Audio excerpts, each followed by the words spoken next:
નમસ્કાર મિત્રો, અમારી ચેનલમાં તમારું સ્વાગત છે. ખેડૂત મિત્રો, તો ખાસ કરીને અત્યારે ઉનાળો ચાલી રહ્યો છે અને કાળઝાળ ગરમી પડી રહી છે, ત્યારે આવી ગરમીની વચ્ચે ફરી એકવાર હવામાન વિભાગે વરસાદની આગાહી કરવામાં આવી છે. તો ખેડૂતો મિત્રો માટે ખાસ કરીને ચિંતાના સમાચાર કારણ કે હવામાન વિભાગ અને અંબાલાલ પટેલ દ્વારા ફરી એકવાર વરસાદની આગાહી કરવામાં આવી છે. મિત્રો, તો આપણે આ વિડીયોમાં જોઈએ કે કઈ તારીખે હવામાન વિભાગ અને પરેશ ગોસ્વામી અને અંબાલાલ પટેલ દ્વારા વરસાદની આગાહી કરવામાં આવી છે તેના વિશે આપણે વાત કરીએ. તો મિત્રો, ખાસ કરીને હવામાન વિભાગ દ્વારા જણાવવામાં આવ્યું છે કે 18 ને 19 માર્ચના રોજ હવામાનમાં પલટો આવશે અને માવઠું થવાની સંભાવના છે. ત્યારે હવામાન આગાહીકાર અંબાલાલ પટેલ દ્વારા પણ જણાવવામાં આવ્યું હતું કે 18 તારીખથી જે હવામાનમાં છે તે પલટો આવશે અને 18 થી 22 તારીખ છે તેની વચ્ચે માવઠું ત્રાટકી શકે છે. તેમાં કરીને કચ્છના ઘણા વિસ્તારો અને સૌરાષ્ટ્રમાં માવઠું પડે તેવી શક્યતાઓ છે. મિત્રો, તો ખાસ કરીને ખેડૂત મિત્રો માટે માઠા સમાચાર છે, કારણ કે અવારનવાર આ વર્ષમાં છે તે માવઠા થયા છે અને ખેડૂતોનો પાક છે તે બગડી ગયો છે. ત્યારે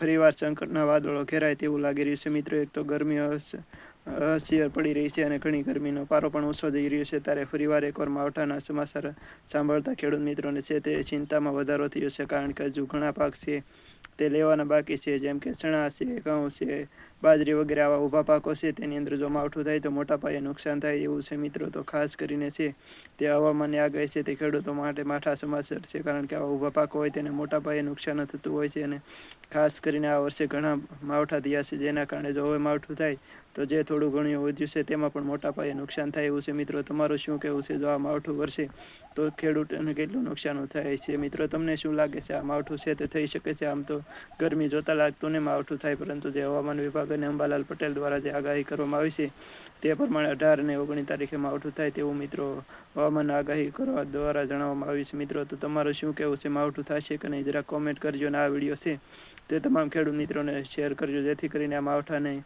આગાહી આપવામાં આવે છે તેના સમાચાર તમામ ખેડૂત મિત્રોને જાણ થાય.